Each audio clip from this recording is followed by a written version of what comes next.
Becoming the river, the Zen art of non-resistance. Have you ever felt like you are swimming against a tide that never ends? You wake up, and immediately the resistance begins. You resist the cold air outside your blanket. You resist the traffic on your way to work. You resist the difficult personality of a colleague. And most painfully, you resist the reality of your own life.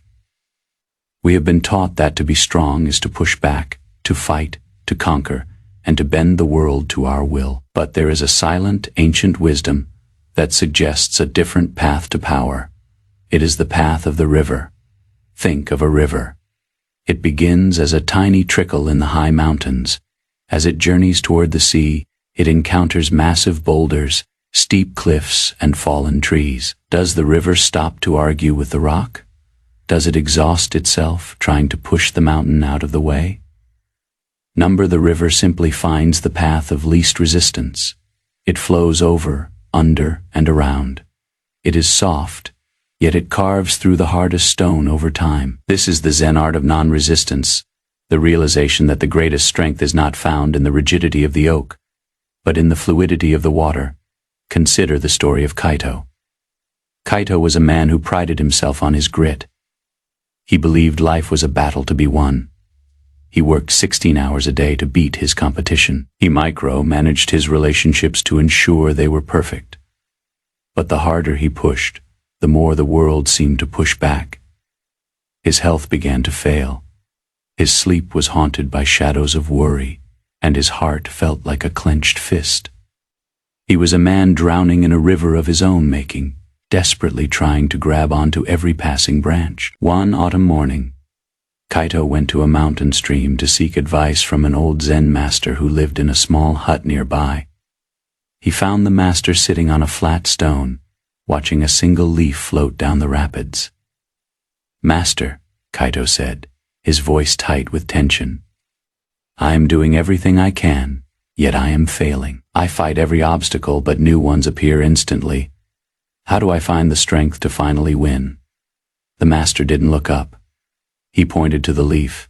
It hit a swirl of white water, spun around a jagged rock, and then vanished into a calm pool below. "Kaito," the master said, "you are tired because you are trying to paddle upstream. You think the obstacle is the problem. But the obstacle is just a part of the river. Your exhaustion comes from the no. You say to reality, you are fighting the water itself." The master picked up a small stone and dropped it into the stream. When the stone enters the water doesn't complain, it doesn't break. It simply adjusts its shape. It accepts the stone, and in doing so, the stone loses its power to stop the water. This is Wu Wei, the art of effortless action. This is the shift we all need to make. We often confuse acceptance with giving up. But in Zen, non-resistance is the highest form of action. When you stop resisting the present moment, you stop leaking your energy into useless frustration. Imagine you are stuck in a long line at the grocery store. Your mind says, "This shouldn't be happening. They should have more staff." That should is your resistance. It doesn't make the line move faster. It only makes your blood pressure rise. To become the river in that moment is to say, "The line is long. This is the reality." Suddenly, the tension leaves your shoulders. You have regained your internal kingdom. You are no longer a non-resistance is the secret to healing. Much of our psychological pain is not caused by the events themselves, but by our refusal to let them be. We hold on to grief, anger, and regret, clenching our psychic muscles against the flow of time. We try to freeze the river of life because we are afraid of where it is taking us. But the river is always headed toward the ocean, the place of ultimate peace. When you practice letting go, you aren't losing anything. You are simply allowing yourself to be carried by a wisdom greater than your own. To practice the art of the river, start with the small things. When it rains on a day you wanted sun, don't complain. Become the water that falls. When someone speaks a harsh word, don't build a wall of defense. Let the words pass through you like a breeze through a ghost. This is what it means to be transparent. If there is no self to be hit, the insult has nowhere to land. This is the ultimate control, the control over your own reaction. In the silence of non-resistance, you find a strange kind of resilience. A rock can be shattered by a hammer, but you cannot shatter a river. You can stir it, you can pollute it, you can dam it, but the water remains water. It is patient.